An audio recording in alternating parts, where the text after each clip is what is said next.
So we're getting familiar with the names of the tools. This I call the mop. It's also called the wetter. The technical term is the applicator. It puts the water on the window. When you dip the mop into the bucket, what's going to happen if you go ahead and put this all over the floor? Obviously you're going to make a mess in the client's floor. So take your hand, run it down the mop, and squeeze the end. If you don't squeeze the end, it's still going to run. Okay? It's going to drip. It just takes time. The water flows through and starts to drip. Okay? So if this end is wet here, it's going to drip, but if I flip, it starts to run through. Eventually it will drip. When it starts to drip, you flip. When it starts to drip, you flip. So you can see if I fling the water out, there's still not, the end is not squeezed enough. Okay? The next thing, your squeegee. I call it the 18 because it's 18 inches. It also drips. If you hold it over, you can see my handle still dripping here. So some guys will shake it once over the bucket. I don't know that that does much. I tend to wipe the blade across here. This one you have to empty the handle out. You see it's dripping. I hold it against my pant leg so it drips on my pant leg. Or against the wand. You see the wand is running. Time to flip.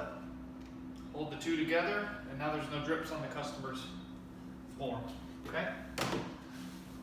So your bucket placement should be against the wall so that nobody trips over it when they're walking by. The poles are pretty slidey. This is your pole. They can't slide on the floor and cause a tripping hazard, so they need to be leaned pretty tight into something. You'll have the scraper. The scraper has a cover on it, and the cover should always remain on it. You have the scraper blade. Proper way to pull out the blade if it's stuck. You push in and you pull. You never try to push something in there because you could lose it and your hand gets sliced over the blade. You always want to make sure your blade is straight. If you've dropped the blade on the ground, it's bent and these flip. So you would flip the blade over to the other side. If the blade is not working, get another one. Bent blades can scratch windows. When the blade is done being used, the cover goes back on. You never put it in the bucket without the cover. You go in the bucket. Some guys like to put it in a holster on their hip.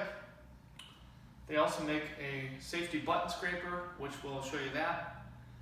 They make a bucket on the belt, which will show you that. And then your hook towels. Okay, that's it for the tools.